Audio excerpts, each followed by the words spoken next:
Bueno, muchachos,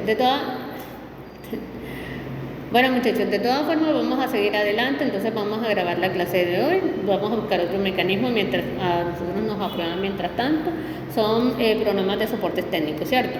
Entonces, muchachos, en el día de hoy vamos a compartirles un material que es el material de las diapositivas, por favor, para irnos retroalimentando, ¿cierto? Para conocer este mundo tan bonito que es el aseguramiento en salud, ¿cierto? Como tal, esta asignatura como tal que lo que se busca es tener esas herramientas necesarias, ¿cierto? Para que ustedes puedan como tal tener la norma al día, ¿cierto? De que ustedes la conozcan y que por lo mínimo sea de gran beneficio al momento de que nosotros finalizamos, salgamos egresados, tengamos esas herramientas necesarias para poder aplicarlas dentro de nuestro trabajo, ¿cierto? Entonces, ¿qué pasa? Aquí nosotros tenemos como tal una diapositiva que nos habla acerca de la clase virtual de los fundamentos de la seguridad social, ¿cierto? Entonces, en este caso, por lo mínimo, lo que son los fundamentos de seguridad social, pues nos hablan precisamente de esa ley como tal, ¿cierto? Que es la que hace de que se dé el aseguramiento en Colombia, ¿cierto? Entonces, es una ley fundamental como tal, la cual se llama Ley 100, que fue creada en 1993, el 23 de diciembre, ¿cierto? Esta ley consta de 5 libros. ¿Estos libros cuáles son? Pensión, salud, riesgos laborales, planes complementarios y, por último, transición y otras disposiciones finales. Entonces nos trata acerca de estos libros de la Ley 100. La Ley 100 también tiene estos 3 negocios, los cuales son pensión, salud y riesgos laborales, ¿cierto? Entonces fíjense cómo es de amplia esta norma. ¿Cómo se crea esta norma? A ver, esta norma se crea de la siguiente manera. Resulta de que en 1991 sale una constituyente, ¿cierto? Esa constituyente se crea la Constitución de 1991, que se le conoce como la Constitución de Derechos, y se da también un proyecto de ley que busca el aseguramiento de toda Colombia, que toda Colombia tenga el acceso a salud sin ninguna distinción de estrato social. Entonces se crea la Ley 100. Entonces dentro de esa Ley 100 como tal se crea el régimen contributivo, el régimen subsidiado, ¿cierto? Que lo encontramos dentro de ese libro segundo como tal, ¿cierto? Y se le da ese aseguramiento como tal que necesita, que requiere la gente, ¿cierto? Entonces, como tal nosotros vemos una estructura. Si ustedes se fijan aquí en esta diapositiva, pues se hace la presentación, ¿cierto? Que en este caso, pues el docente a cargo que es mi persona, sobre Miranda Negrete, ¿cierto? Y el título como tal del programa en el cual estamos, y la asignatura que es Sistema General de Seguridad Social, legislación, Sistema General de Seguridad Social. Me disculparán pues la diapositiva en el momento, pues con el inconveniente que tuve, pero aquí estamos, ¿cierto? Entonces estamos hablando de esos principios, de esa estructura, de ese funcionamiento de la seguridad social, ¿cierto? Entonces, ¿qué les estaba yo comentando, muchachos? Que la seguridad social es un derecho fundamental en Colombia. El Sistema General de Seguridad Social Integral garantiza esa protección a la salud, pensiones, riesgos laborales, ¿cierto? Esos son los 3 negocios que tiene pues la Ley 100 como tal, ¿cierto?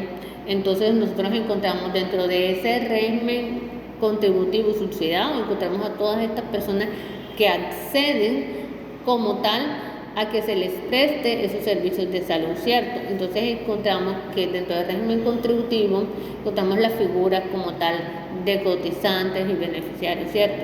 ¿Quiénes hacen parte de este régimen contributivo? Personas asalariadas, personas con capacidad de pago, ¿cierto?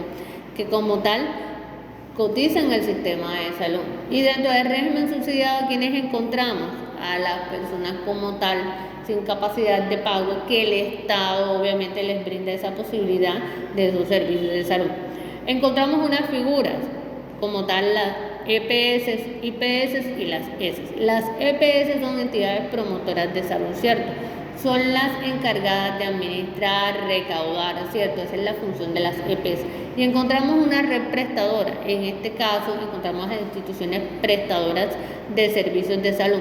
Pero dentro también de ese sector público, dentro de ese régimen subsidiado, encontramos las entidades públicas, que son las que hacen de esa figura para esa prestación de servicios. Entonces conocemos a esas son empresas sociales del Estado, que son las que comúnmente nosotros conocemos como hospitales y conocemos como CAMS, ¿cierto? Entonces fíjense de que en este caso el artículo 48 de la Constitución Política es el que dice que se ampara esas contingencias, o sea que esas contingencias como tal no se deben menoscabar, al contrario, de que en este caso por lo mínimo el aseguramiento se dé desde todo punto de vista. ¿Por qué? Porque el derecho a la salud es inviolable. Hay 3 derechos que son inviolables: derecho a la vida, el derecho a la salud, el derecho a la educación. Y como tal, este derecho no se debe violentar. Si no se presta el servicio de salud, obviamente nosotros estamos violentando el derecho a la vida. Y la vida es algo preciado que no se puede poner en riesgo, ¿cierto? Miren lo que es estos conceptos que contrastan cuando nosotros hablamos acerca de las EPS, ¿cierto? Dentro de las EPS nosotros encontramos un talento humano con unas capacidades y habilidades de conocimiento, ¿cierto? Se llevan a cabo un proceso administrativo, ¿cierto? Entonces, ¿qué pasa? Que las EPS como tal hacen este proceso administrativo de planear, organizar, dirigir, controlar las actividades laborales que ejerce tanto su personal asistencial como su personal administrativo, ¿cierto? Este personal como tal hace un conjunto de actividades que garantizan un bienestar a estos empleados, pero también a esa población que son los usuarios, porque sin ellos pues no se puede ejercer la función como tal, ¿cierto? Fíjense lo necesario que es, por ejemplo, cuando uno pues va a solicitar un servicio, ¿cierto? Entonces, esta imagen hace alusión a una planificación, una organización acerca de ese talento humano, una dirección, un control, un desempeño laboral, una evaluación y una mejora continua. Todas las entidades de salud como tal se les tiene que hacer un seguimiento, se les tiene que hacer una auditoría, pero al mismo tiempo se les tiene que hacer unos planes de mejoramiento para que esos indicadores obviamente mejoren, ¿cierto? Muchachos, ¿están escuchando, por favor? Sí, señora. ¿Están viendo mi pantalla? Sí, señora. Ok. ¿Vamos bien? ¿Hasta el momento estamos entendiendo? Por favor. Sí, señora. Ok, listo, perfecto. Sigamos. Entonces, nosotros encontramos una dirección y un control del desempeño laboral, ¿cierto? Nosotros necesitamos una cabeza. En este caso, la cabeza como tal es el administrador, ¿cierto? Se necesita que un buen administrador como tal de las entidades de salud tenga como tal ese control de su personal, pero al mismo tiempo que lidere esos procesos, ¿cierto? Y constantemente esos procesos se están evaluando y hay una mejora continua. Acuérdense de que como tal las entidades son supervisadas y como tal las entidades son auditadas y como tal se les debe hacer una habilitación, una acreditación, ¿cierto? Para que ellas estén dentro de ese mercado laboral de la salud, ¿cierto? Entonces fíjense lo necesario que es cumplir con esos procesos administrativos, pero también esa gestión humana, la cual obviamente debe haber en esas entidades promotoras de salud, ¿cierto? Y obviamente así en el momento de que ellos hagan sus contrataciones con sus prestadores, ¿cierto? ¿Qué es lo que nosotros encontramos dentro de estas EPS, cierto? Estas EPS como tal tienen una gestión, unas competencias de desempeño. Si ustedes se dan cuenta, las EPS lo que hacen es captar ese usuario. Cuando captan ese usuario, lo que hacen las EPS como tal es que tienen una cobertura. Entonces cada EPS va a tener una cobertura, va a captar esos usuarios a través de estos asesores. Si es dentro del régimen contributivo obviamente va a ser asesores en salud. Si es el régimen subsidiado, van a ser promotores, ¿cierto? Entonces ellos van a tratar de captar esos usuarios, ¿para qué? Para que se puedan afiliar, ¿cierto?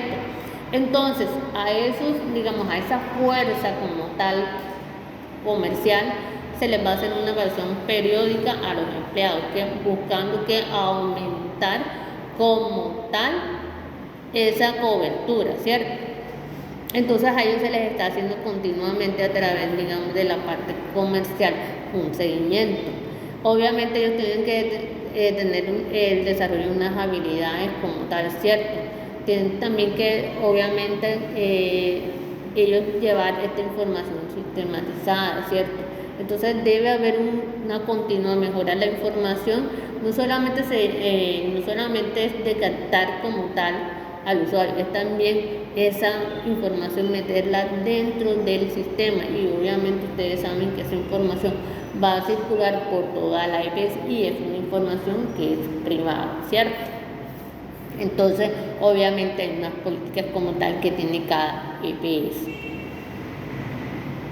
Entonces en este caso, por lo mínimo, dentro de, digamos, de los cargos que tienen la EPS, nosotros podemos decir que hay un análisis, una descripción de esos cargos identificados, ¿cierto? Esa identificación de competencias necesarias, esos procesos de selección y vinculación laboral. ¿Por qué? Porque las EPS lo que buscan es que se preste un servicio con calidez humana, un buen servicio, ¿cierto? Eso es lo que se está tratando, de que las EPS como tal tengan ese servicio. Y eso es lo que hace que tengan un valor agregado y que sean diferentes a otras. Precisamente entre más tengan la calidad y tengan un buen servicio, obviamente así irá a aumentar su cobertura como tal, ¿cierto? Entonces fíjense lo bonito que es la salud. Imagínense, solamente estamos hablando de este marketing que se hace, pero también nosotros necesitamos, por lo mínimo, de que ustedes saben que en el primer nivel como tal, después de esa función que hace ese asesor, ese promotor, ¿cierto? Resulta de que nosotros encontramos de que ellos nos ofrecen que unos planes de beneficio. Antes, en el 2009, nosotros hablábamos de una figura que se llama FOSIGA, Fondo de Solidaridad y Garantía. O sea, de que esa figura desapareció, ¿cierto? Y hoy en día, con la reforma de la salud, estamos hablando de planes de beneficio. Entonces este plan de beneficio, pues obviamente como tal la EPS nos oferta 4 niveles de atención. En eso encontramos promoción y prevención en primer nivel, encontramos lo que es las especialidades en el segundo nivel, en el tercer nivel encontramos cirugía y hospitalización, en el cuarto nivel encontramos lo que son las enfermedades de alto costo, lo que uno llama enfermedades ruinosas, enfermedades huérfanas, entre otras, ¿cierto? Entonces, si nosotros